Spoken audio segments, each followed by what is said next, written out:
Se conoció en la última semana un dato que nos preocupa, ¿no? Porque Argentinos por la Educación, esta organización que tiene la mirada muy atenta en estos temas, relevó y planteó o puso, digamos, en discusión este dato, ¿no? Que la matrícula del nivel primario en Argentina para 2030 puede llegar a caer un 27%. ¿Y qué es lo que significa esto? Bueno, que en 2030 va a haber 1.200.000 alumnos menos en las escuelas primarias. Esto, por supuesto, tiene múltiples causales, entre ellas la caída de la natalidad. Ustedes saben que en Argentina desde 2014 se redujeron los nacimientos en un 40%. Y esto, por supuesto, en principio tuvo su primer impacto en el nivel inicial, pero ya estamos viendo los alertas en el nivel primario y por eso invitamos hoy a Sol Alzú de Argentinos por la Educación, que Sol, la verdad es que este dato inquieta sobre todo a quienes están mirando, ¿no?, la perspectiva de lo que es el nivel educativo primario y cómo encarar, porque ya estamos hablando de que para 2030 se reducen las aulas, se reducen la cantidad de alumnos por docente. ¿Cómo estás? Buenas tardes. Buenas tardes, Anabela, ¿cómo estás? Muchas gracias por la invitación. Sí, como mencionabas, un poco lo que nosotros quisimos hacer con este informe es poner sobre la mesa algo que en realidad ya está pasando en este momento, porque esta proyección de la caída del 27% de la matrícula en el nivel primario para el año 2030 surge de las reducciones que ya estamos viendo en la matrícula en sala de 3, 4 y 5 años de la Claro. mano, como mencionabas, de esta reducción en los nacimientos, ¿no? Nosotros venimos viendo aproximadamente 300.000 nacimientos menos cada año, desde hace una década aproximadamente, por lo que, bueno, desencadenarían esta situación que además no sería igual en todo el país o necesariamente en todos los niveles socioeconómicos. Tenemos provincias como por ejemplo en Tierra del Fuego, que esta caída va a ser del 36%. Ya, o sea que Y mucho más, se agudiza más. exactamente, exactamente. Y un poco también lo que planteamos es, bueno, si no hacemos nada, ¿hacia dónde vamos y qué podemos hacer entonces? Porque lo que Claro. vemos es que llegaríamos a un escenario en el 2030 en el que tendríamos aproximadamente 12 alumnos por docente, esto en promedio país, con algunas jurisdicciones, como por ejemplo Catamarca, Ciudad de Buenos Aires, en el que habría un promedio de 7 alumnos por docente. Pero Claro, esto siempre hablando en promedios, ¿no? Porque además sabemos que de repente una escuela puede tener 5 alumnos en un aula, claro. y si bien se habla constantemente de estos beneficios de una educación tal vez más personalizada, más individualizada, sí hay evidencia que muestra que esto es positivo cuando pasamos de aulas multitudinarias, tal vez de más de 40 alumnos, a aulas de 20, pero no, estos beneficios no son positivos al infinito. Por un Claro. lado, por una cuestión de eficiencia, de sostenibilidad, más vinculada a, bueno, a la inversión educativa, ¿no? Como esa eficiencia del gasto, pero por el otro también porque los chicos aprenden de sus pares y todo este proceso de socialización se iría perdiendo en aulas demasiado chicas. Ahora ya se está viendo, como decíamos, ¿no?, este impacto en la merma de cantidad de alumnos en los niveles iniciales.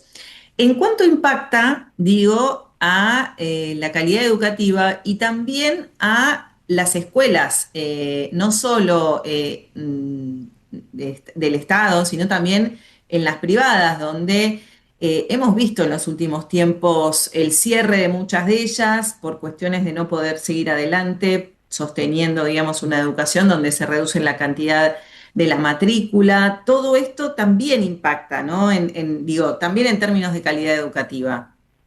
Total, sí, acá creo que hay dos puntos. Por un lado, que nosotros, bueno, tenemos indicadores de resultados educativos que presentan dificultades, que es lo que venimos hablando hace bastante. Tenemos en el nivel primario solamente 45 de cada 100 chicos que llegan en tiempo y forma, esto es sin haber repetido ni abandonado y con los conocimientos necesarios. Entonces, constantemente también venimos hablando de esto de, bueno, hay que hacer algo, ¿no? Hay que implementar políticas para revertir esta situación.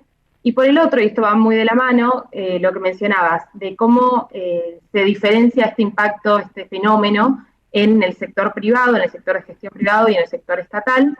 En el privado veríamos, bueno, que se reduce la matrícula y por lo tanto se reduce esa demanda, ¿no? Que es la fuente principal de financiamiento. En el estatal, con esto de las aulas más chicas que mencionábamos, probablemente una de las medidas sea, bueno, fusionar aulas, ¿no? Pasar de tener un primero A, B y C a solamente un primero A. ¿Qué pasaría acá? Tendríamos cargos docentes que quedarían vacantes, ¿no? Esos docentes que daban en B y C, ahora, ¿qué hacen? Bueno, y un poco lo que venimos a presentar también con el informe, y esto es en base a evidencia internacional, de estrategias que fueron aplicando otros países, en los que esto ya sucedió antes de que llegue acá a Argentina este fenómeno, podríamos decir. Bueno, estos docentes se pueden reasignar a otras tareas o a otros programas que además también contribuirían a la calidad educativa. Por ejemplo, Claro, sí, pero digo, te interrumpo un minuto, digo, para sí, sí, eso sí. hay que pensar en esa posibilidad de reasignación de tareas, porque claro, sí, qué sé yo, se pueden dedicar a la investigación, a pensar en mejores estrategias en el aula, a ver, digo, los desafíos que se presentan en cada una de las escuelas, pero eso hay que pensarlo, hay que programarlo, hay que diseñarlo para que suceda. Totalmente, totalmente. Hay que pensarlo desde ya y también un planteo que venía surgiendo es, bueno, pero si tal vez se hace algo, se toma alguna medida más en la cuestión de demografía como para revertir esta situación de la caída de los nacimientos, volvería a impactar en el sistema educativo, pero lo cierto es que ya sabemos que hay una generación, por lo menos entre medio, que va a haber estas consecuencias. Claro. Entonces, bueno, ¿qué se puede hacer y qué es lo que ya se hizo en otros lados y que se puede empezar a planificar acá?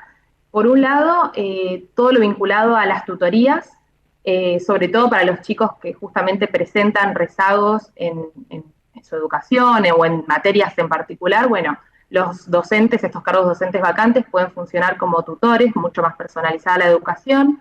Por otro lado, la pareja pedagógica, que por ahí nosotros la tenemos más asociada al nivel inicial, pero incluso en un nivel primario o hasta secundario se podría implementar en algunas situaciones, dos docentes por aula. Por el otro también la extensión de la jornada escolar, sobre todo, bueno, ahora previo al inicio de clases, y nosotros siempre hablamos de la importancia, ¿no?, de los días y horas de clases efectivos. Bueno, estas horas de trabajo docente podrían destinarse a la extensión de la jornada, y también un sistema bastante peculiar, podríamos decir, pero que se estuvo implementando, muy parecido a algo similar a una capacitación docente, que es dos docentes en el aula, pero uno dictando la clase y el otro a modo de supervisor, tal vez un docente con más experiencia o con conocimientos en un área en particular, a modo de supervisor y que luego le da retroalimentación al maestro, al docente que dicta la clase. Entonces, Claro. todo esto es algo que ya se puede hacer con los docentes que tenemos hoy en día en el sistema educativo y también un cálculo que hicimos nosotros, porque nos gustan mucho los cálculos, es que todos estos programas equivaldrían aproximadamente al 15% de lo que se invierte hoy en día en educación. Entonces son programas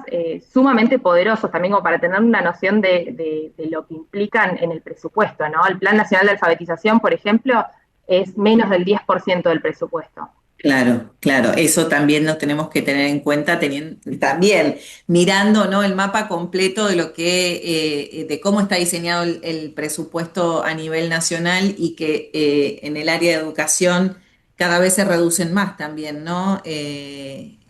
Esos índices. Total, total. Sí, sabemos que muchas veces, porque nos pasa en estas conversaciones de decir, bueno, tal vez están las ideas de ciertas políticas a implementar, pero es un limitante el presupuesto, la inversión en cada provincia y también a nivel nacional. Pero bueno, un poco el mensaje acá sería con lo que ya tenemos podemos mejorar estos resultados. Hablabas de las diferencias en cuanto a las provincias, ¿no? ¿Cuáles son las provincias más afectadas? Hablabas de Tierra del Fuego y Ciudad de Buenos Aires. ¿Qué pasa en el resto del país? Porque siempre concentramos la mirada en Ciudad de Buenos Aires, provincia de Buenos Aires, pero nuestro país es de lo más diverso y en este sentido también impacta la diversidad, ¿no?, en este estudio.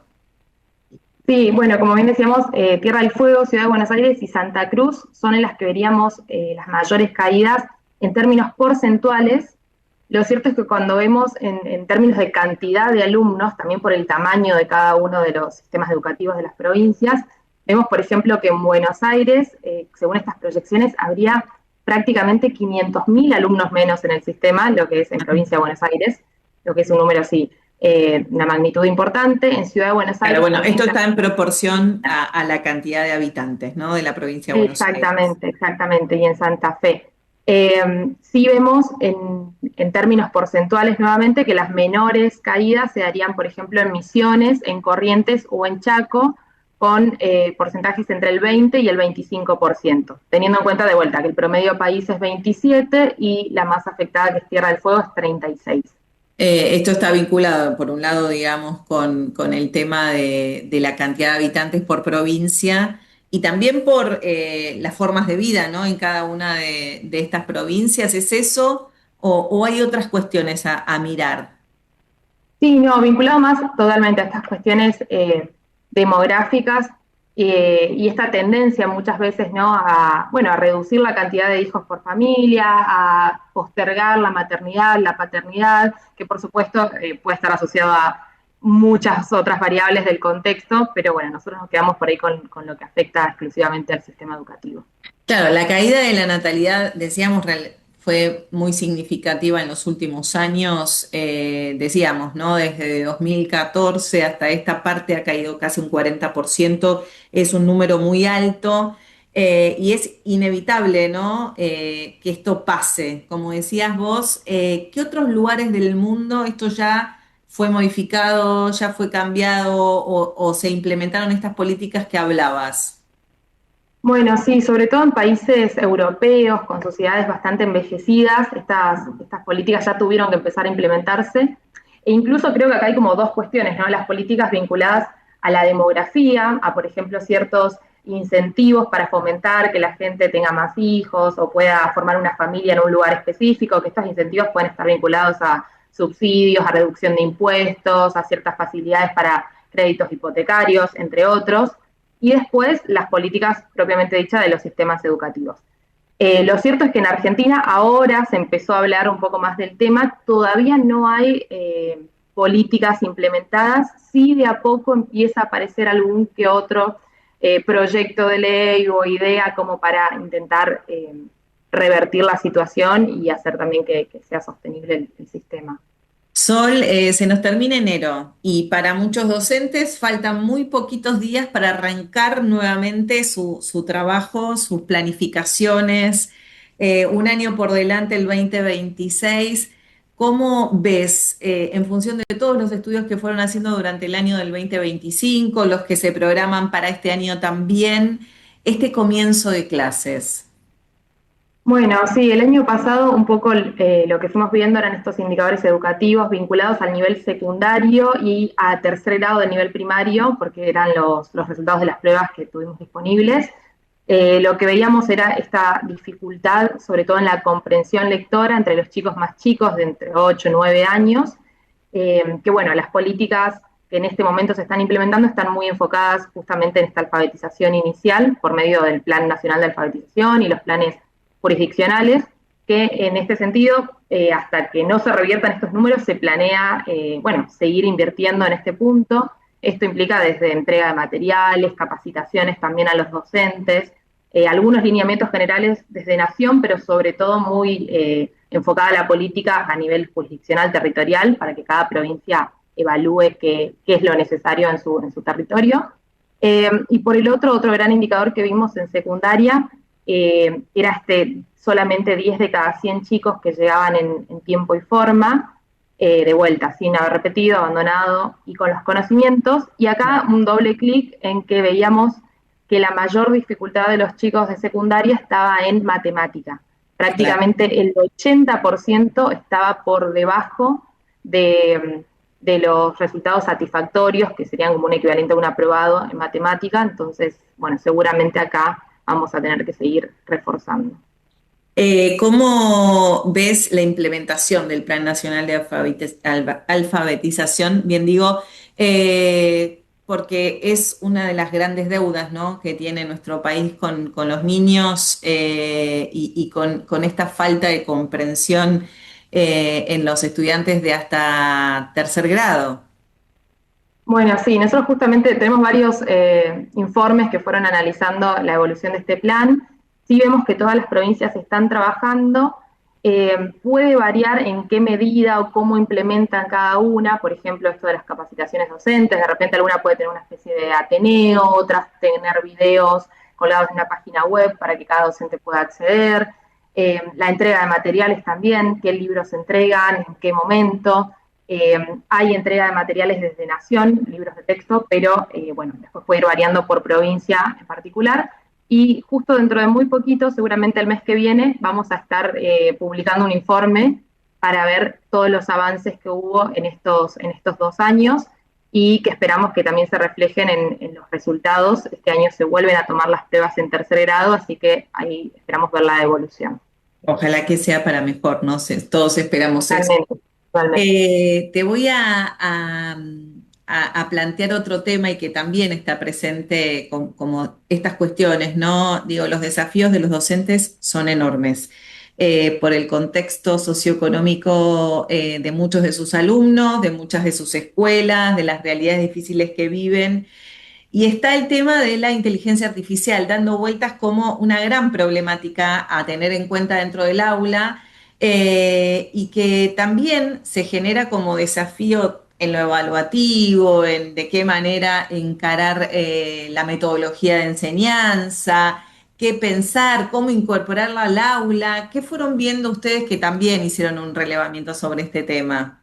Y justo en el informe anterior estuvimos hablando de este tema. Un poco lo que nosotros veíamos, por un lado, es que la inteligencia artificial ya los chicos ya la están usando, la conocen, la están usando, casi 6 de cada 10 efectivamente El la usan. Y 60%, si no más, porque alguno que no te lo quiso decir.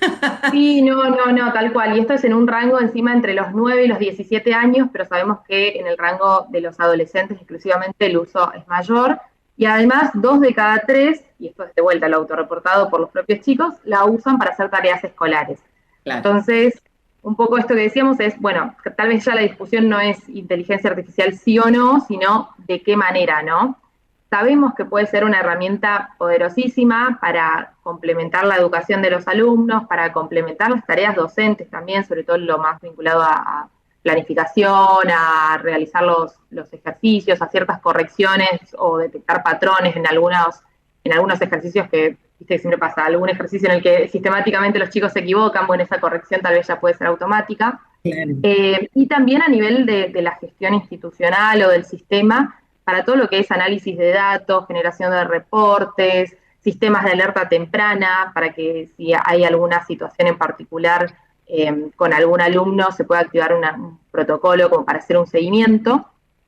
Pero también, bueno, sabemos que hay riesgos, uno de ellos es el del aprendizaje superficial o esta falsa ilusión del aprendizaje, que los chicos al poder poner las respuestas que les di, perdón, las preguntas que les dieron en clases y que la inteligencia artificial automáticamente les dé las respuestas, leen esa respuesta, la entienden, creen que entendieron el tema, pero lo cierto es que si de repente tuvieran que explicarlo con sus propias palabras o extrapolarlo a otra situación, bueno, ahí es como donde se quedan, hacen agua, podríamos decir. Eh, entonces acá hay como dos cuestiones, que por un lado es los docentes también necesitan estas herramientas para, bueno, cómo impartir o cómo enseñar ese uso a los chicos, cómo poder supervisarlo y cómo poder evaluar en la época de la inteligencia artificial, ¿no? Claro. Nosotros ya veíamos, previo a que surja todo esto, que el 60% de los docentes pedía mayor capacitación en todo lo que tiene que ver con la tecnología de la información y de la comunicación, sobre todo los que tienen mayor antigüedad, que tal vez en su formación de base ni siquiera existían un montón de las herramientas que están hoy en día. Entonces, Claro, en ese hablamos sentido, de los nativos digitales y los no nativos, y ahí hay una grieta fuerte, sobre todo quienes nacieron, ¿no? Con toda la tecnología y quienes la fueron aprendiendo, incorporando, digamos, con capacitaciones. Y ahí me imagino que hay también como dos bandos. totalmente, totalmente, porque la inteligencia artificial en realidad es como que agrega una capa de complejidad tal vez a la tecnología que ya estaba presente. Y acá también entra la cuestión de, bueno, con qué recursos cuentan en cada una de las escuelas, ¿no? Si existe, bueno, conectividad, una buena conectividad, si existen dispositivos para que los chicos puedan acceder efectivamente, y también con todo lo que es como el marco normativo que muchas veces respalda a las instituciones o a los docentes. De a poco las provincias, bueno, en su momento pasó con celulares que fueron sacando resoluciones al respecto y ahora de a poco están teniendo ciertos marcos de gobernanza de la inteligencia artificial o ciertos lineamientos generales, pero lo cierto es que sin eso muchas veces la institución o el docente se queda sin un respaldo a la hora de, bueno, de tener que dar su clase o de evaluar, por ejemplo. Cuánto por hablar, ¿no? Sobre la educación, es un mundo enorme, sobre todo porque quienes estamos en educación, yo por mi parte en el ámbito universitario, digo, hay tanto por trabajar, tanto por tantos desafíos por delante que digo, es un universo que no podemos dejar de mirar porque, bueno, sabemos lo que significa, el futuro está puesto en eso, en poner la mirada, ¿no? Y la atención en la educación. Así que, Sol, gracias por traernos siempre esta mirada atenta. Digo, se termina enero, parece que está lejos el comienzo de clases, pero no, falta muy poquito, ¿o no? Sí, sí, algunas provincias ya los últimos días de febrero están empezando, así que falta poco. Y bueno, también dentro de poco vamos a tener el informe de calendarios en el que intentamos relevar los días y horas de clases como una primera aproximación, ¿no? De esta educación de calidad para los chicos. Gracias, Sol Alzú, por tus palabras, por traernos estos datos para poder pensar.